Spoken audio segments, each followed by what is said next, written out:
joining us on another episode of the Vegan Pulse. I am your host, Nancy Arenas. Today, my guest is Gabriel Gaarden. His passion is for nutrition and the reason why he is a registered dietitian. In this segment of the Vegan Pulse, we are introducing Making Sense with Gabriel. Stay tuned. We'll be right back. Hi, Gabriel. Welcome back to Making Sense with Gabriel. Hi, Nancy. Great to be here. Thank you for having me. So, I just like to get right onto it because you have a lot of information and I want to get as much information out as I can for our viewers when it comes to these health concerns and things we are asked or hear about. So I'm going to start with, it must be really hard to be vegan. Yeah, it sure is. I've been doing it for about 7 years now, and every day I wake up and I just say, oh man, I got to get through another day of being vegan. It's a real heavy weight on my shoulders. No, it's really not. It's only hard because of the barriers that we personally put up, because we get, fear in our head. We start to make all these, oh, I'm going to miss this food, or, oh, my family, reunion is going to be doing this, and it's going to be awkward if I, tell them that I don't eat meat and cheese and eggs anymore, and how am I going to deal with that? Or, oh, how am I going to go out to eat with my friends and socialize if I'm not a vegan anymore? So we just start to create all these fictitious stories in our head. And not to say that dealing with the family reunion or dealing with eating out don't present challenges. They certainly do. I don't want to belittle anybody's fears or belittle the real life circumstances within which people find themselves that present difficulties to maintaining a plant-based or vegan diet. Those things are all real. But the bottom line is if this is a lifestyle that you're committed to, we find ways to plan ahead so that we can continue to be successful long-term. And the other thing is, a healthy lifestyle helps to reinforce the maintenance of a healthy lifestyle, right? So as I went plant-based and adopted a vegan lifestyle, number one, I fell in love with, not only was I feeling better, I say I used to be addicted to food, but now I'm addicted to feeling good. And so that reinforces itself. So the better I ate, which included adopting a more and more plant-based diet, a vegan, whole food, plant-based diet, I found out that when I ate other foods, now, of course, I went kind of vegan overnight, right? I watched this documentary, Forks Over Knives, the extended interviews. And the extended interviews is kind of an addendum or an accompaniment documentary that the producers at Forks Over Knives, many people have heard of that wonderful documentary. It's an additional documentary that the producers made that just sits down with all of the doctors that are really pioneers in the whole food, plant-based, vegan space within medicine and within it, specifically health. And they ask them all these questions about nutrition, kind of like you and I are doing now. And they just give all these great evidence-based answers to, well, what about dairy? Don't we need the calcium from cow's milk in order to build strong bones? And then the doctors say, well, no, you really don't. And here's why. And so when I saw that documentary, a light flashed inside my head. I really saw the light for the first time when it came to nutrition. And I said, wow, it really makes sense to live a whole food, plant-based diet, vegan diet. And so I'm not going to create excuses for why I shouldn't do it. I'm going to, start to create a plan and reasons why I should do it. And I'm going to follow that lifestyle. And then, like I say, as I did it, it reinforced doing it more because I felt better and better. I got rid of all these chronic digestive issues that I had. And I started to get more control over my eating, right? Like I say, before I felt like I was a food addict. I would reach for food when I felt emotional. I would reach for food when I felt tired, reach for food to basically fill all these voids. And many of us do this, right? Because food increases this dopamine cascade within our brain. And of course, dopamine is the feel-good hormone or the feel-good neurotransmitter. And so that's why we'll go back to these foods, because they help to comfort us. They help us to feel better. The problem is the foods that we go to help us feel better usually aren't very good for our overall long-term health. So most of these foods are going to add more and more additional body fat. So they're going to make us overweight or obese over time. And then they're also going to, of course, create these addictive responses where we just have to keep going back to them and back to them. And so they really get control over us rather than us being able to control our health destiny. and us being able to control our nutrition. And I found that as I ate more and more whole plant foods, not the processed plants, not the animal products, I felt better and better. And this reinforced continuing to maintain that lifestyle over time. So know that it's never easy to change your lifestyle. It's never easy. And so there's a bunch of different ways to do it. You can do it gradually over time. Generally, I recommend people just think of it as an additive thing rather than something that you have to subtract. So if you love Doritos and Cheetos, which again are ultra processed foods that do not support our overall health, or you love bacon cheeseburgers, whatever it may be, don't think about eliminating those foods, because that can create, again, that fear response. Just think about adding foods to your diet. And then over time, as you add all these whole plant foods to your diet, it's going to tend to crowd out those foods that don't support your health and that simultaneously don't support the health of the environment, nor do they support the well-being of all the wonderful, beautiful animal friends with whom we share this planet.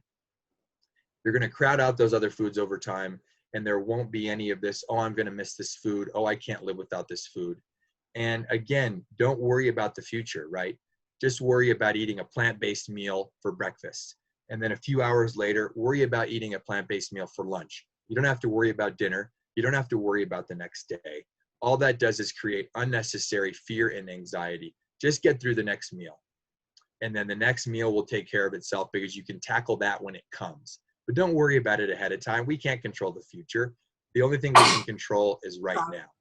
And like I say, when you fall in love with this lifestyle, then you do it for the kind of the three-tiered reason upon which you might live a plant-based vegan lifestyle. And that's, I do it for my health. I do it for the well-being and the future sustainability of our planet. And then I do it for the well-being of all these animals that under the factory farming conditions that we have. And of course, even our wild animals, because we're constantly encroaching on their territory, because we need that land to raise more factory animals so that we can feed this meat addiction that we have in our society. We're just killing billions of not only factory farmed animals, but also wild animals. And so if you have a love for any animals, and even wild animals, right? People aren't eating wild animals, but we're killing massive numbers of wild animals because we're constantly encroaching on their territory so that we can raise the crops to feed the animals and then also house the animals that we raise for food. So, I hope that gives people a few good tips about why you don't need to be fearful. Again, just start to add some of these great whole plant foods to your diet. Don't worry about tomorrow. Just take care of today. Just take care of this meal. And moving forward, as you continue to have one plant-based meal after another plant-based meal, you're going to feel better and better. And that's going to help reinforce you continuing to live that lifestyle over time. I think those are great tips and suggestions. And I just want to add, not only are we killing the animals you talked about, but we're killing ourselves, because we get all those diseases that come from eating the animals and the processed foods that we eat as well. Exactly. It turns right around. Most people don't see that, or most people don't believe in karma. But, of course, we kill all these animals senselessly because we don't need to eat them. And even if, and regardless of whether or not we needed to eat them, we certainly don't need to raise them and treat them the way that we do. And then, and then take their lives the way that we do. And so it all comes back, if you want to look at it in like a karmic perspective, it all comes back because eating all these animals isn't good for our health. It promotes the atherosclerosis, which clogs our arteries and leads to heart disease. It promotes the insulin resistance, which prevents insulin from being able to do what it needs to do to get the sugar out of our bloodstreams and into our body cells where it's needed to give us energy. And that leads to type 2 diabetes. And so, yes, very well said, Nancy. So here's my next question. It must be boring having to eat salad all the time. Oh, I know. It's just so boring. No, and that's the thing. I've heard this quoted a number of different times. One of the things off the top of my head says there's tens, if not hundreds of thousands, of edible plants, different edible plant species on this planet. And so But then you look at animal products, all you have is, your red meat, your fish, your fowl, your poultry, and then your dairy products that come from cows and or maybe goats, something like that, and then your eggs. And so you literally have like these 5 different kind of food groups, right? Or it's mostly just animal flesh and then dairy and eggs. So it could really only be considered 3 different food groups. And then of course there's a few varieties of each, right? You could get your dairy from a cow or a goat, and you could get your meat from a number of different animals, whether it's a mammal or whether it's a fish, or of course a fowl, poultry. But again, that's only very few food groups. I count them on one hand. But if you look at the different edible varieties of plants on Earth, there's tens, if not hundreds of thousands. And then, of course, you also include fungi, all of our mushrooms, which are wonderful for our health as long as you're not eating the poisonous ones. And there's a ton of different varieties of those too. And those aren't even plants. Those are fungi. But we lump them in with a plant-based diet. Or we lump those in, again, with vegan foods. They're honorary plants. And so there's a number of different things you can do with adding all these different varieties of fruits and vegetables to your daily routine, to your weekly routine, as well as, different herbs and spices. And so, and historically around the world, most people in the past, and then even today, most people that are in developing societies where they don't have these CAFOs, these concentrated animal feeding operations that produce huge numbers of animals at scale, people aren't able to eat meat like we do in Western society. And so they've eaten, again, historically and even today, most people are eating predominantly plant-based diets. They're eating simple starches like whole intact grains, whether it be brown rice, wheat berries, quinoa, millet, all these wonderful different types of whole grains, as well as different types of legumes, beans, split peas, chickpeas, and lentils. And then they're adding to those starchy, more calorie-dense foods, different fruits and vegetables to add variety and flavor and color and nutrient density.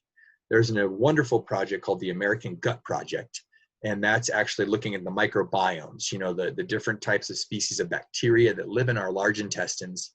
They're incredibly important for our overall health. And we want to have really diverse microbiomes. And what the American Gut Project has shown, it's actually studied the microbiomes of people, even though it's called the American Gut Project, it's studied the microbiomes of thousands of people in over 40 different countries. And what that project has shown is that you want to eat at least 30 different kinds of plants every week in order to maximize the health of your microbiome, to maximize the health of your gut. Again, Gabriel, it's a pleasure. And I can't wait till our next segment of Making Sense with Gabriel. Woohoo! Take care. You too, Nancy. Great to see you. Thank you. Bye.